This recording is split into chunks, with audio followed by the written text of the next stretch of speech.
Welcome to Alaqa, a podcast about the relationships shaping systems, capital, and the climate transition.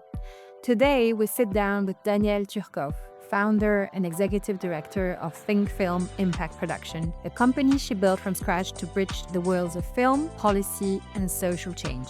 Danielle has worked with so many talented film writers, producers, directors. Just to name a few, she worked with the Oscar and Emmy-nominated projects like The Cave, iHuman, BAFTA-nominated Eminent Monsters, using storytelling as a catalyst for real-world impact. Recently, Mr. Nobody Against Putin won the Oscar and BAFTA for Best Documentary. Danielle is also part of the team who's bringing the voice of Hind Rajab's story to wider audiences. In this episode, she shares her journey from political strategist in the EU to global impact producer and how film can move systems as powerfully as finance can. Enjoy the ride and stay tuned for a possible part 2 with Danielle, as there is certainly more to cover. Hello, Danielle. Hi, man. It's so lovely to see you. Soon in person, I hope. Yes, true. That is my hope as well. Virtual is only one level of joy. That's true. Listen, Danielle, I'm sure some people may be a bit surprised to have somebody who they will come to discover as very talented in her field, which is not exactly finance, but which definitely depends on finance and may have consequences on how we see the effects of the financial systems into real life. So some people may be surprised, but I think that the vision I had for Alaka was precisely to have very different voices on the show to make sure that we all get an informed view and not a theoretical view of what systems mean. And one of the very important parameters of how we approach systems change is clearly around stories and narratives, and how, for a supposedly factual or objective reality, how we can all interpret it and prescribe or ascribe meaning to it. And that's where I think your work is so important, Danielle. I'm more than grateful. I'm so honored to have you on the show. Well, I would say that's exactly how I feel. I think the honor is all mine. I love to be an unusual suspect. Everything in arts and culture and storytelling really is about finance. And if we don't unpack those that can drive forward stories, if we don't get their commitment and their interest and their drive, then our world disintegrates. We rely on that kind of system to make sure that culture thrives. So I definitely see perhaps not a perfect marriage, but an imperfect marriage between the two. And I would say probably the best marriages are imperfect. So there we go.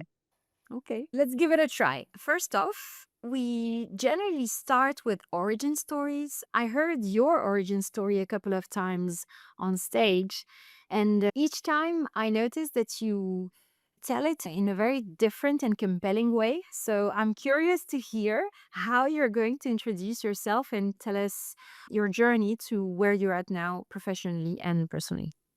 Ah, thank you so much. Well, it's always hard to know. An origin story, I think, is a question that's quite hard, really, because you don't really know how far dark and deep you need to go to tell people who, in this case, I've never seen or met before. Ultimately, the drive for me has always been social justice. And I guess, really, that has been because of what I truly believe to be experiences of injustice in my childhood and growing up. You know, I grew up on a council estate, and for people who don't know what that is, that's really usually the lowest classes, people living in like big high-rise buildings or living in very close communities that are subsidized by the government. And the expectations of people that live in those communities are often extremely low or under ambitious, I would say. I had a big passion for the arts. I grew up always being that kid that was in the drama club, always being the kid that performed on stage in musicals. For me, I wanted to be on stage. And ironically, my mum said, politics, same stage, different audience, doll. Ironically, I end up trying to understand what she's saying to me. She goes, "You'll never accept that world. They will ask you to do things that you won't accept. Because of the injustice you felt, you'll want to drive justice." And so I guess I went through a trajectory of I stayed in drama school. I got actually invited to RADA, one of the most esteemed drama schools. And then I decided to do politics instead at university. And ultimately, I went on a wild journey. I graduated in the financial crisis. There weren't any jobs around. I ended up teaching English in Barcelona, did a postgraduate in human rights to try and decide what my true journey would be in the Catalunya, and it was all in Catalan. And I remember thinking, is this it? Am I going to just teach English and do this on the side? And I did a big charity gig in Barcelona where actually myself and my husband, not married at that time, did a big show to buy cattle for families in Kenya. We bought animals so that they could set up their own businesses. And that's really where the sustainable vision of impact came from. I never really believed in a victim concept, like this idea that some people need to help others. I've always seen it as a transactional process. If I have the ability to enable someone and they have the ability to enable me, then we are exchanging power values. One could be money, another one could be assets, another one could be stories, another one could be opportunities. Hmm. And suddenly somebody was there and gave me the opportunity of a lifetime and said, you need to meet my mother. And I met her mother and I ended up in the cabinet of the president of the European Parliament in Hmm. Brussels, but found that stories were lacking there. Found that people every day in what I call that beautiful golden cage just had amazing power, had amazing ability, amazing access to resource, but what they were really lacking was the meaning. Why were they doing it? They were representing issues they never even saw with their own eyes. They never had time to visit. They couldn't travel everywhere. I just felt like film and storytelling could just tweak that emotion in less than an hour and a half in a way that would just motivate and spur these people on. I started calling films visual policy briefs.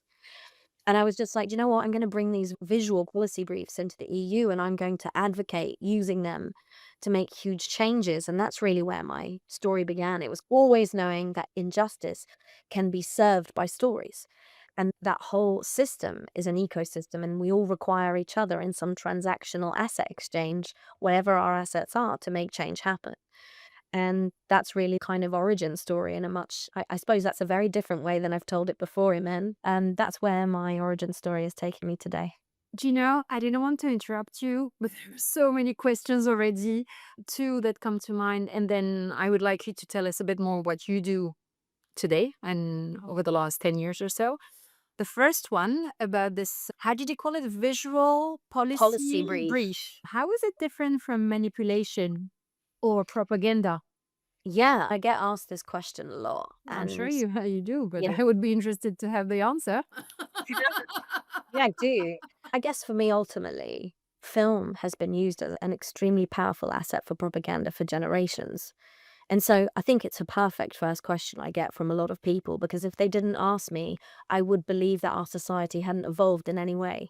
And it actually excites me that people ask me that question because it means they are more observant about what they watch and they Mm, wonder if what they watch is something that is trying to manipulate them. So I already think that's a great evolution in our society. We mm, certainly had pockets and pockets of people being brainwashed by films and storytelling over generations that fueled the manipulation of persecution and oppression of communities over so many years. But the thing is, I saw it as a challenge at the opposite side of the spectrum. I was like, if these people can use it for great evil, then why can't I use it for great good? And what does great good mean? It's not Danielle's version of virtues and ethics in life. And I think some people like to think that, oh, you set up a company with mm, your own ideals and that you're telling the stories you want to tell. mm, It's actually the opposite. I truly believe in the essence of freedom. And I think freedom is true democracy, whatever democracy means in this world now, right? What do I mean? Your right to choose your faith, your right to choose not to believe, your right to choose how to use your body or not use it, your right to be a radical and your right not to be a radical. But the ultimate freedom to choose those things is the essence of debate, the essence of compromise, the essence of finding things you love in someone, but don't love everything about them because you're different in different ways. mm. But the ultimate objective of my campaigns is to safeguard those fundamental freedoms. Now, that sounds like such a simple idea. Isn't there a Charter of Universal Basic Human Rights? Yeah, there is, but most of those rights aren't protected in a lot of places in the world. For You'd sure. think writing an article wouldn't be dangerous in Western Europe today. It is. Today, writing an article about something you might believe in could get you on a hit list in another country, Mm, and those people in those countries could come and actually enter your country and target you. mm. I truly believe that the essence of freedom and safeguarding your free choice is is what makes us all satisfied and protected in this world. And all of the campaigns that we build at Think Film are around that essential DNA. I don't Mm. necessarily, and I say this quite often, I don't necessarily fundamentally have a position or believe exactly the same contents as my films. Mhm, mhm. But I do believe everybody has a right to a choice to do what they want, how they want to do it, as long as they can do it without oppressing another, or without Mm. hating another, without creating crimes. I just believe in that idea of fundamental human rights. Thank you for this important answer. Building on this, the topics of the free choice, of individual choices, at Alaka, we try to focus on relationship and reflect on relationships as an infrastructure for change. So, how do you navigate this weird dynamic of focusing on trying to foster as much individual and free choices as possible on the one hand, with the possible threats of individualism, versus to be able to enable free choices for everybody, you actually need a solid social infrastructure. How do you navigate this apparent paradox?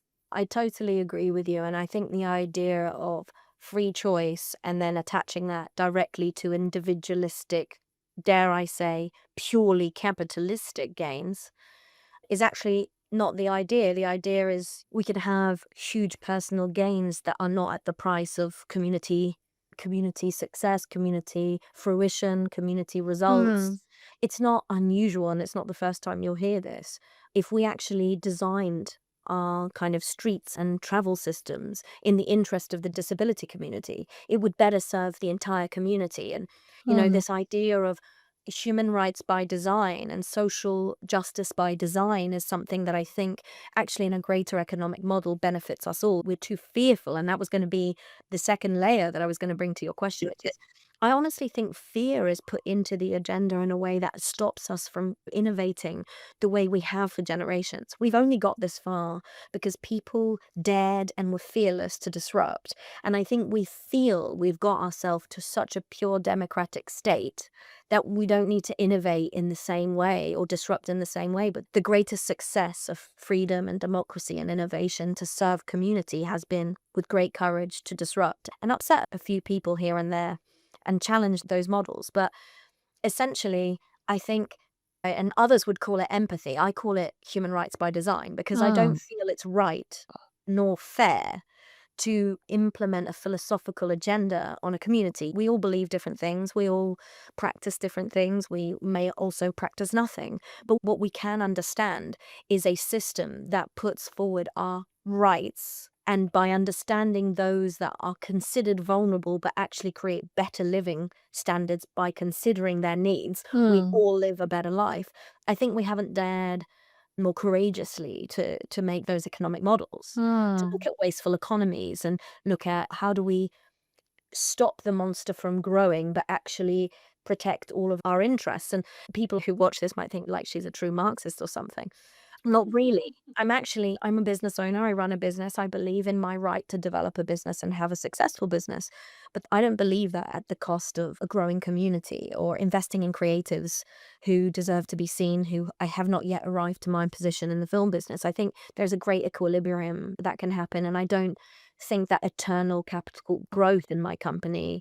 I would rather have 50 other companies on Impact Films set up than to see only one vision of a company thrive because that keeps us challenged, that keeps us in competition, that keeps us Hmm. thriving. I hope I answered it in the best way I could. And it ties me straight into why I'm doing what I do today, which is think film, right? So, can you tell us more? What is Think Film? And also, what is your relationship to finance, really? Yeah, so think film impact production is essentially a very nuanced. It started as a service provision in the film business. Essentially, we would come into film projects hired a bit like an Accenture or a Deloitte to come in, look at the whole film supply chain and say, what is the impact we can create here with this film story? Impact meaning for me, social justice, measurable change. Impact meaning for the film business, theatrical sales, number of people in Hmm. the room, how many countries will see the film, how do I make this relevant to different audiences? Of course, the film business is no different to any other business. They want success. They want financial revenue for the films they've made. But for me, I would often find myself a bit in conflict. Like, I would say to them, but I know that by doing this real impact, that you will build bigger audiences for your films, just because the authentic nature of the discussions that will unpack around this film because of the impact production, you will start to see audiences you've never seen before. And of course, when I first started in this business, they'll be like, it's a nice idea. Basically, you're being a philanthropist, so we won't pay you. And Mm. then it's been 10 years, and I would say my relationship with finance was one of great evolution.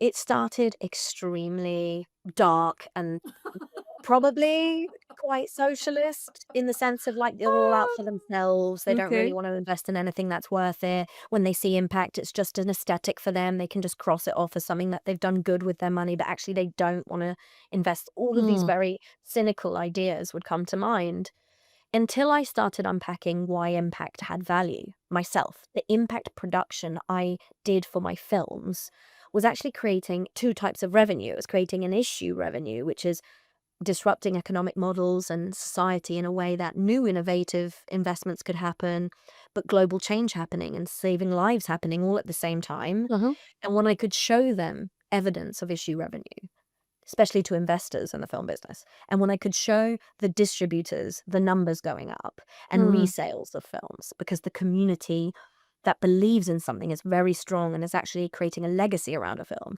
When I started to be able to show those numbers, my relationship with finance changed slightly because people started seeing a viability in what I do rather than just going, that's a very nice charity that you run there. And I would say it goes in cycles. The darkness appears and disappears and appears and disappears. And I have to find the light quite Mm. regularly and motivate myself because I think society and the economic political dynamics of the world often oppress this idea of impact actually having value. And they Mm. try to go, no, that is our weakness. By Mm. having empathy, by creating stories that are for the social good, we're actually not promoting a strong economy, a strong vision, a patriotic approach. And so I would say the relationship overall is like a rocky road, huh? It's like a big storm in the sea, and sometimes it goes calm and it's smooth, and we have great smooth sailing for like maybe a year or two, and then there's like a hole, and we have to start Mm. again and disrupt and convince people again and show them the value. So I would say it's a kind of up and down approach. Mm. Do you know what? We haven't had guests yet who actually embodies and lives one of the parameters of the new climate era we're in now, which is high volatility, high uncertainty, increased complexity, and ambiguity, the VUCA acronym. And what you're telling us right now, honestly, it's a fantastic way to exemplify what ambiguity you're holding and complexity, because you're holding many positions at the same time, working on the ambiguity of the word impact, the ambiguity of the word value. If we have to explain why the value of the life of one human being is important, I think we're just missing completely the reason why we're on Earth. But in a way, you accept and you're relatively fine to play that sort of game, to be able to emulate others, to follow your journey and support you, and hopefully deploy impact in real life. So it's very interesting because we haven't had that many guests yet who are in these nodes, and who have, when you say, oh, it's been dark and it comes and goes and my relationship to finance is difficult and then it's great and then it varies. I think in the years to come, for people who are willing to make a dent, honestly, I wouldn't necessarily use the word disrupt, because I think in disruption, there's an element of destruction, which can be a source of fear for some, or a source of judgment for some, negative judgment, but at least some movements in a situation which is at the same time a status quo, and the sensation of a train going at high speed in a direction that is a big hard wall. So it doesn't make any sense. Anyway, so thank you for embodying this ambiguity and complexity part. I would be interested to hear about, when it comes to the financial relationships that you have been building over the years. You didn't mention it. I don't know if it's because you had too many things to say or because you're too humble. I don't know. So I'm going to say it, that you have a global reach, you have international relationships. in the film industry. I think film is a premier, is a leading player. It's not a niche positioning. It's very unique and carefully crafted. So I really like this kind of special and unique places where essentially you said that you were happy with competition, but you carved a niche that is so particular that in fact others can do other things, but they will never do exactly what you do. There's a lot of hope in this type of business positioning, honestly, to be able to accept that you're not playing the competition game in a very neutralizing and sterilizing way. It's very interesting to be okay with the fact that others will address the same problem as you in different ways, precisely because it's so complex, precisely because their vantage point is not the same as yours. I think it's fascinating. I actually don't think I did it on purpose. I think I just don't bring it up because sometimes in these contexts, it's hard to know exactly what parts you should talk about and not. And I think I love to talk about the outputs of our work. So yes, you're right, and I think I've worked very hard for this. I think, one of the only leading impact production companies today. After 10 years in this business and starting just by myself, there's 8 of us, and we've driven hundreds of film campaigns, saved millions of lives. We've had box office success in hundreds of thousands of euros for films. We've gained them Oscars awards, and we've been nominated multiple times. But the thing is, ultimately, for me, what's the most exciting thing to share is I've changed 10 laws in 10 years. Hmm. And I've made systemic change that people who Hmm. think every day, who come from where I come from, they don't Hmm. think that they can be those change makers. And I think the relationship with people like me and those who have assets that they can invest to change the world is they believe they're taking, sometimes we don't believe we're taking equal risk, but actually we're taking measures of risk just in different Hmm. ways together. And I think my relationship to finance is very much that when I talk about disruption, I want to almost disrupt their souls. I want them to understand that actually what I'm doing is I've risked my time, my energy, my ideas, my resource in who I am to prove that those with no connections, no power, and no money can make change.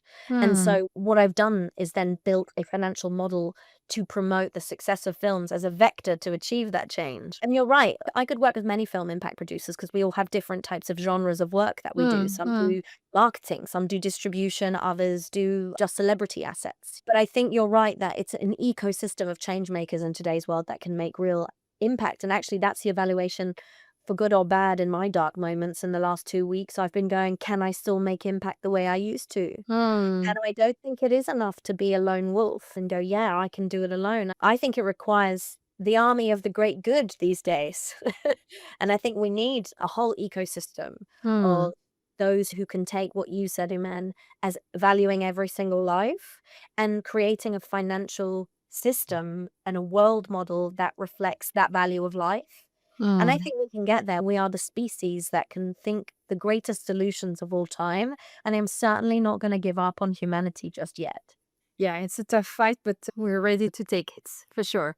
A fascinating part of what you just covered was about the power dynamics and the question of trust. How do you build trust between the project that you support, the filmmakers that you help, the campaigns that you design, and the people who invest in them in a way that is deep enough to give you creative and editorial direction and flexibility and autonomy, but at the same time being explainable and, let's say, remaining accountable for what you will be delivering ultimately to the people who invested in your productions. How do you build that? Well, for us, the only way I can actually define this journey is I've been in that process of becoming a fund that invests in films and can have greater ownership in the projects. It wasn't sufficient for me anymore to just be a service provider in the film business. Greater risk, greater reward, greater investment, greater reward. And I realized that it's been 10 years in this business. And I realized that I'd got to a point in my relationships that I had trust in the film business at some of the top levels. If we talk Warner Brothers, Neon's won the Oscar for the last 5 years with Best International Film. I've launched impact markets at Cannes Film Festival, Venice Golden Globe Awards. I've launched impact at Locarno. I've also done it in small documentary film festivals, FIPA Copenhagen Docs. For me, I realized that I've been slowly building a legitimacy and a legacy in the business around impact, and the relationships were so strong, but my investment in the projects was still quite small. the ones Mm. then would reap greater rewards and also give us greater assets to make greater impact. The kind of reward system was so small that I was like, if I carry on like this, I won't be able to make the impact I want to achieve. And then the other way, I've got those relationships now. And once they were established, and I would say that's probably been the last 3 years as a total package, I realized that was the moment to start thinking about financial relationships, investors, impact investors, philanthropists, because not only did I only have a personal reputation, people rely on me in the business for results. I have my case studies, I have 10 years of success, I have the relationships.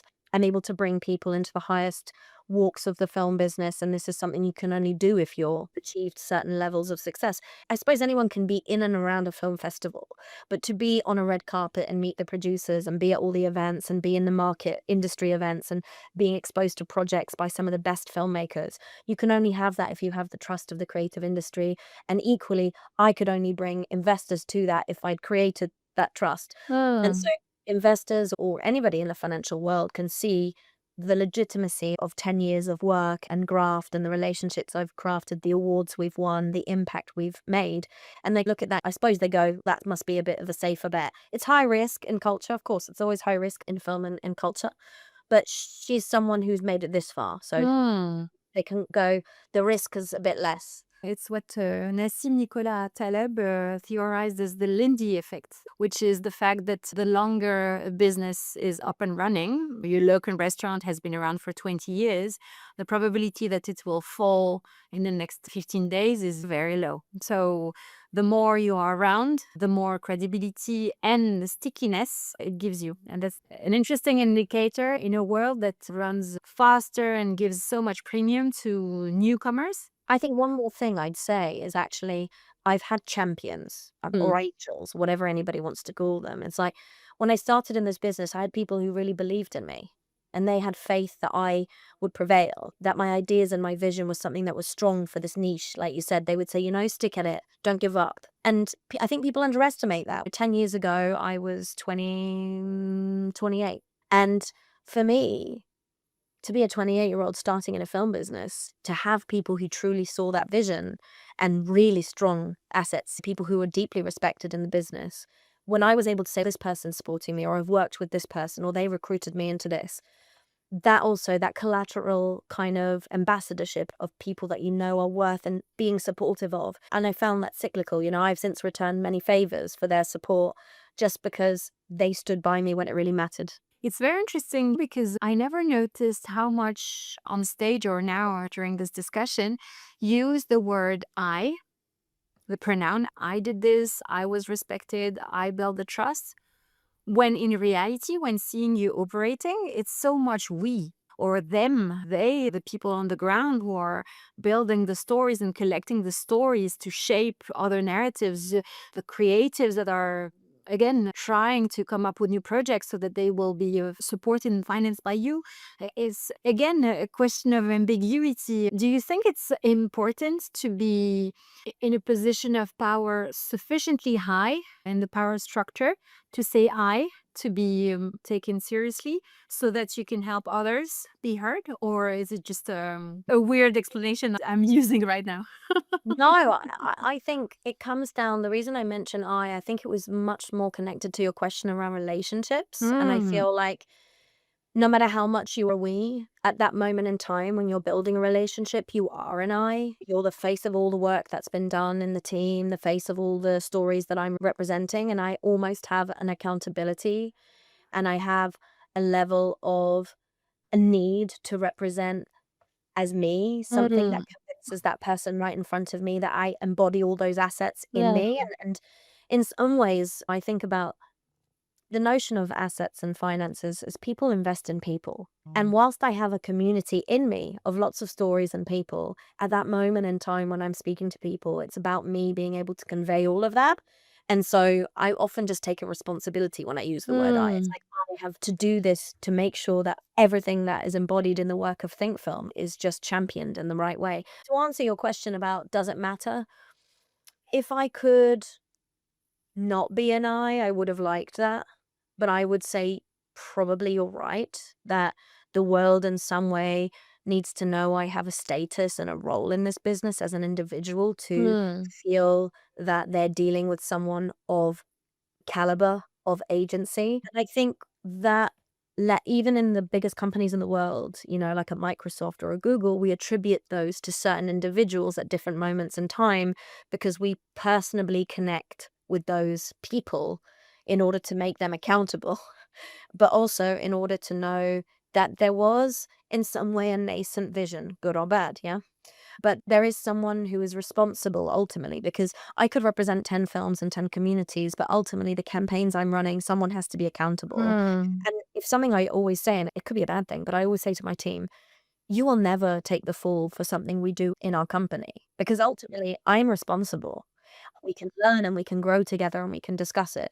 But I am the one that is responsible. And that is on me because they don't have the level of responsibility in terms of the risk and the building and the structure. Maybe there's an element of even ego based, which I'll be honest about. You have to kind of convince yourself you're worthy as well. You have to go, I Hmm. deserve to be here. I've worked for this. You kind of give yourself the legitimacy. We started already one of the parts of this discussion, which is around the question of tensions and lesson learned from navigating relationships. And obviously, every relationship comes with tensions, either positively producing tensions and sometimes more negative. So, can you tell us one challenge that you faced navigating complexity, for instance, in the crafting of some stories, which proved either not exactly aligned with what you had in mind, but which finally ended up producing a different effect from the one you were expecting? And how Yeah. did you work through it? Because again, it's not so much about how did you do it step by step and more what lessons could we draw from your navigation? So, when I started in this business, I had met an incredible human being who later won a Nobel Peace Prize. This person was an unknown quantity, and I brought that person into the European Union's arena just when I was in the transition of I was running Think Film, but I was running also as a consultant individually on human rights issues at the EU Mhm. because I was trying to float my business and I was alone. So I was like, I hadn't done that leap of faith yet where it was just going to Hmm. be Danielle and Think Film, and I was still kind of 50-50. Hmm. And this person was just incredible. And I thought this would be my kind of stepping stone into the full leap of the Hmm. film business. And you meet people like that sometimes. You go, this person's going to be like my ticket in some way. And that sounds negative, but it was definitely a win win. Like, I had managed to get a very big political stride for this person that generated a lot of justice and reparations. And it was an incredible moment in history. But that story was basically taken under my feet by a huge US studio. It was my first year of trying to transit, and I had learned that I didn't have this person's full story rights. I was so far down the line, I was almost fully financed by some other big studios, but I had to learn the ropes of this business and how rough it can be. And when this person became a star because of largely the work that I had done to bring them into this arena, some of the biggest publishers and the biggest studios came in and drafted her life story rights and made a movie, which I am in at the end as a character in the middle of the UN because I was there to bring this big impact issue to the end to make sure there was justice.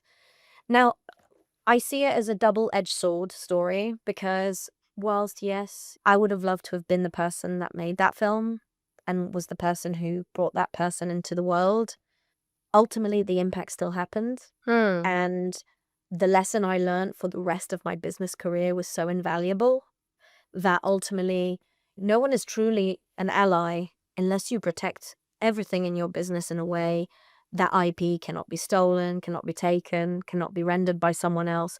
IP is a very big asset in our business. It is the thing that financials depend upon. And it was, in some ways, I see it as a blessing in disguise that I learned that lesson so fast. And it's never happened again, ever. Hmm. I would have hated to be 10 years into my business and something like that happen. And so Hmm. I think it was a lesson of seeing mistakes not as the demise of my vision, but as a learning. Everything is a learning and not to be completely inoculated by it and think that's it, it's over. I had my big moment. Irony as it is, those people, you will run into them again and again. And so it would not have been wise of me to create a thunderstorm of that situation, because ultimately you will run into those same people again. And I think integrity is everything. And to stand tall with your pride and your integrity means whatever relationships and tensions you have, you can always run into those people again and it will be fine because you've maintained a certain level of integrity. It's hard. I'm not going to pretend like that's easy. And sometimes I have to go and be a Jekyll and Hyde and scream in a room and like rant and be like, and then I have to come back with my integrity. But definitely was a learning for me. Thank you for sharing the story. I didn't expect a story like that, so even better. Love surprises me, man. Okay, now to the section where we discuss contrarian thoughts. So I would like you, if you agree, to leave a statement that will be commented by further guests so that we get change and also that we promote conversations which go beyond the usual points. So it can be something that people, in your opinion, should do less when it comes to considering systems change. It can be a hot take, it can be the hell you're willing to keep fighting for, anything goes. Maybe I'll pick up on your first question Yeah? and I'll say, why is producing impact not propaganda? And see how Hmm. that one goes. Interesting. Thank you. Do you want to develop or it's just a question? I can develop it. I think the question in itself leaves enough flexibility for an audience. But just to share is that really for me, often we challenge each other so much on what's your agenda? Why are you doing this? And I loved what you said, and it will stick with me from this whole podcast.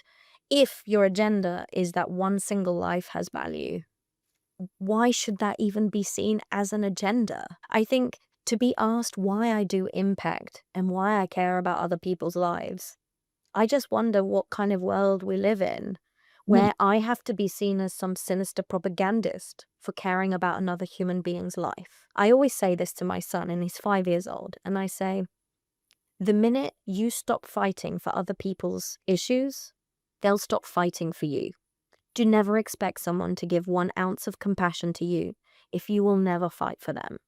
Just don't. And the message I would leave is really just that. It is a privilege every day for Think Film to be alive. And I do think that getting paid to do this work, to make films that entertain but challenge your thought process and encourage freedom and your right to choose who you want to be in this world, is something that I will never stop fighting for. Hmm. If that makes me a propagandist, then I'm a propagandist.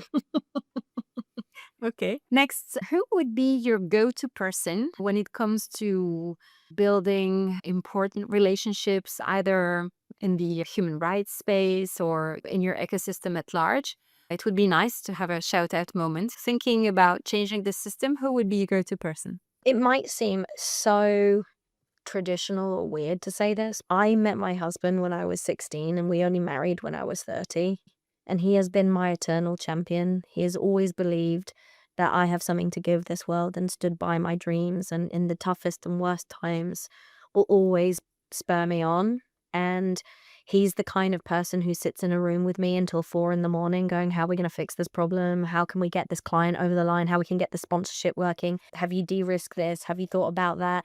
Have you got a plan A, B, C, D, E, Danny? Because ABC isn't enough. Like, he's the kind of person who won't just agree with what I have to say. He'll be like, but have you thought about what your client wants and needs and where's the results? What are they going to say 6 months from now? Have you thought about that? So he's that kind of person that always pushes me to the nth degree. Sometimes it means I want to kill him, obviously.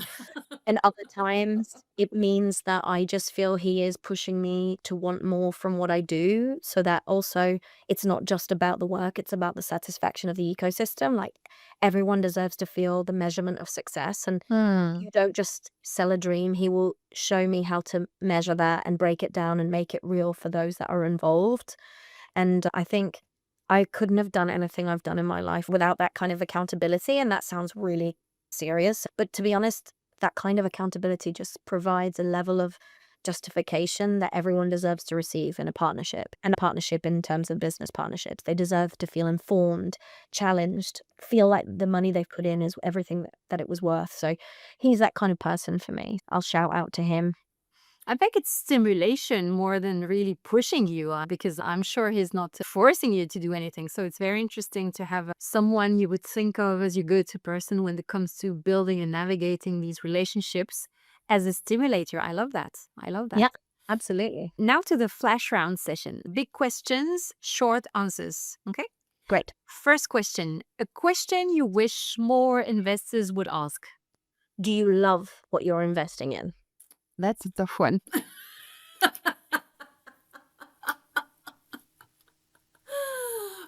Second question. One book, music, or practice that helps you to hold complexity. Randy Crawford, artist. Street Life, the song.